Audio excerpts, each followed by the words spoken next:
உங்களுக்கு 9 பேருக்கும் என்ன விதமான தண்டனை கிடைக்கணும்னு நீங்க எதிர்பார்க்குறீங்கம்மா? ஒரு மகளா, ஒரு சகோதரியா எப்படி எதிர்பார்க்குறீங்க? இல்லை 30ஆம் தேதி நீதி ஜட்ஜ்மெண்ட் சொல்லுவாங்களே, நாங்கள் அதுக்காக வெயிட் பண்ணுறோம். நீதிபதி உச்சபட்ச தண்டனை கொடுப்பாங்கன்னு சொல்லி நாங்கள் நம்புகிறோம். அவங்க இழப்புனால உங்க குடும்பம் எந்த மாதிரி பிரச்சனைகளை நீங்க சந்திச்சுட்டு இருக்கீங்க? உங்க பொருளாதார ரீதியா உங்க குடும்பம் எப்படி இருக்கு? எங்கள் அப்பாவும் என் தம்பியும் அன்பு இல்லை. டெய்லி எங்கள் அப்பாவும் என் தம்பியும் எங்ககிட்ட பேசிகிட்டு இருப்பாங்க. காலையில், மதியம், நைட்டே. நாங்கள் 3 பொண்ணுங்ககிட்டையும் எங்கள் அப்பா 3 பேருக்குமே மாறி மாறி பேசுவாங்க.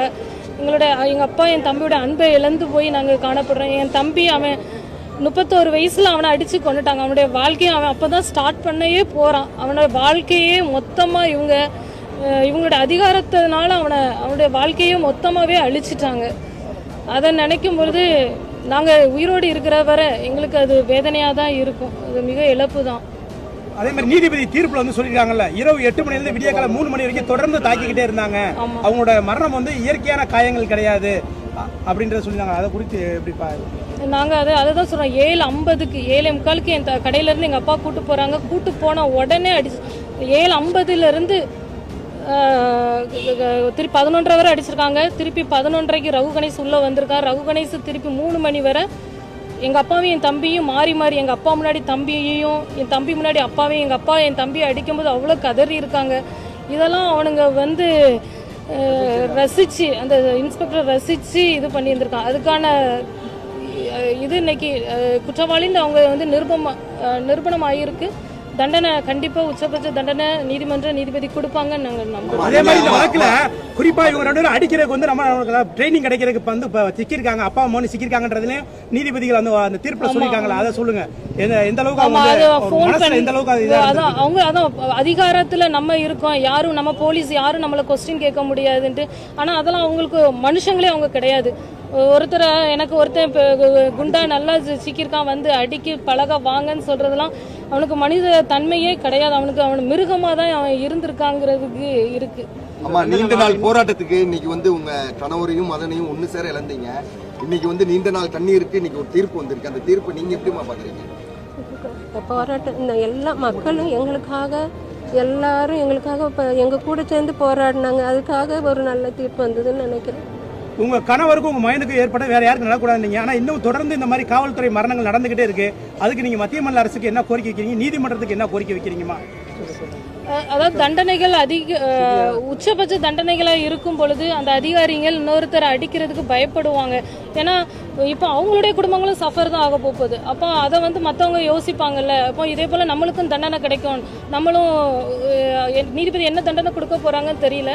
அந்த உச்சபட்ச தண்டனைகள் கிடைக்கும் பொழுது அவங்களுக்கு அந்த பயம் வரும். ஒருத்தரை வந்து அந்த மிருகத்தனமாக அடிக்கவோ பண்ண மாட்டாங்கன்னு சொல்லி நம்புறோம். அப்படிப்பட்ட தண்டனை கொடுக்கணும்னு சொல்லி நாங்கள் கேட்டுக்கிறோம். தண்டனையை முன்னாடியே வழங்கியிருக்குன்னு நினைக்கிறீங்களா?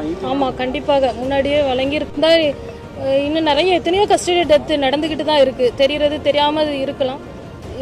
இப்படிப்பட்ட இதங்கள் நடக்காமல் இருக்குன்னு சொல்லி நாங்கள் நினைக்கிறோம். இந்த வழக்கை ஏற்கனவே சிபிசிஐடி தான் விசாரிச்சுட்டு இருந்தாங்க. நீங்க தான் உயர்நீதிமன்ற மதுரை கிளை போய் இதை சிபிஐ விசாரிக்கணும்ன்றத மனு தாக்கல் செஞ்சு இப்ப சிபிஐ விசாரணை நடத்தி இப்ப சொல்லியிருக்காங்க. 2400 பக்கம் குற்றப்பத்திரிக்கை இது பண்ணியிருக்காங்க. நீதிபதிகள் சொல்லியிருக்காங்க. அதை எப்படி பாக்குறீங்க? இல்லை, சிபிஐ நல்லா தான் இது பண்ணியிருக்காங்க. ஆனால் 5.25 வருஷம் நாங்கள் அதுக்காக போராட வேண்டியதாக இருந்தது.